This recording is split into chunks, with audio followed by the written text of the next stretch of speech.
오늘날 많은 정부, 기업들이 비서실, 기조실 등등의 다양한 이름으로 운영하는 참모 제도는 기원을 따진다면 군에서 찾을 수 있다. 모사나 책사처럼 오래전에도 이런 역할을 수행하던 이들은 있었지만 현대식 기관으로서 참모 제도는 독일군 초대 참모총장으로 일컬어지는 게르하르트 폰 샤른호르스트에 의해 탄생했다. 이후 발전을 거듭해 이제는 모든 군대가 따라하는 보편적인 시스템이 되었다. 업무의 양이 많아지면 효율적으로 일을 처리하기 위해 필연적으로 조직도 커진다. 과부하가 걸린 일을 여러 사람이 나누어 하면 당연히 생산성이 향상된다. 그런데 역설적이게도 규모가 커지고 업무가 분화되면 비효율성도 함께 늘어난다.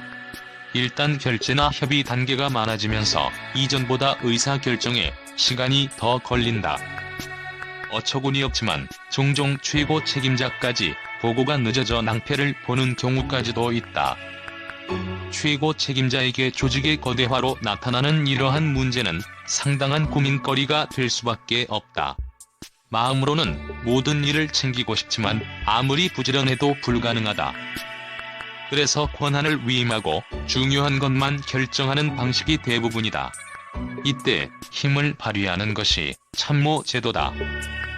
이는 최고 책임자의 결정을 돕기 위해 현황이나 문제점을 취합하고 대안을 만들어 제시하는 역할을 한다. 참모의 기원인 군대에서 본다면 참모의 권한과 역할은 상당하다. 여기서 유념해야 할 점은 일선 부대에 직접 간섭할 수 없고 오로지 지휘관의 판단을 돕는 일만 담당한다는 것이다. 더불어 지휘관도 적극적으로 의견을 개진하는 참모 고유의 역할을 무시하지 않아야 한다. 제2차 세계대전 당시에 독일과 소련이 벌인 독소전쟁은 정책 결정자와 참모진이 효율적으로 관계를 맺었을 때와 그렇지 않았을 때 나타난 결과를 극명하게 보여주는 대표적인 사례다. 독일이 연전연승하던 제2차 세계대전 초기에 독일군 참모본부는 긍정적으로 작동되었다. 1939년 폴란드 점령 직후 프랑스를 침공하라는 아돌프 히틀러의 명령이 이들의 격렬한 반대에 막혀 9번이나 실행이 연기되었을 정도였다. 독소전쟁 초기인 1941년에도 히틀러는 참모본부를 존중했다.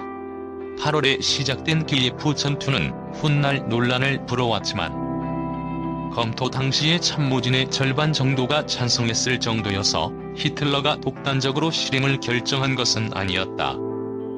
반면 대숙청 후 무소불위의 권력을 행사하던 요시프 스탈린은 참모진을 무시하고 모든 작전에 일일이 관여했다.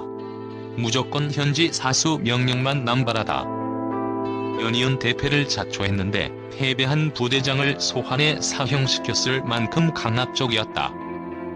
그래서 최고사령부가 급박하게 후퇴 명령을 내렸을 때 일선에서 스탈린의 사인이 들어간 공식 문서를 요구하는 모습까지 연출됐을 정도였다.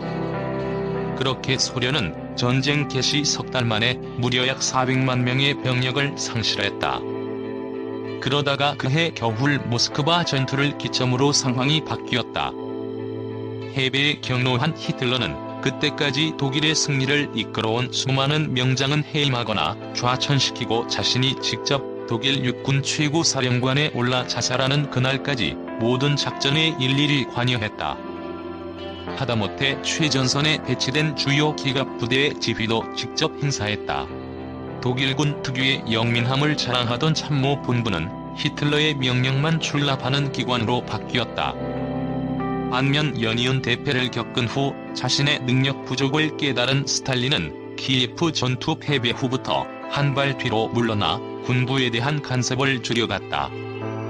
이처럼 히틀러와 스탈린의 태도가 바뀐 모스크바 전투부터 전쟁의 균형추가 바뀌었다. 그리고 결국 소련이 전쟁에서 승리했다. 이 사례에서 보듯이 아무리 시스템이 좋아도 이를 이용하는 이의 자세가 가장 중요하다. 어쩌면 무조건 나만 옳다는 고집스러운 신념이 가장 무서운 적일지도 모른다.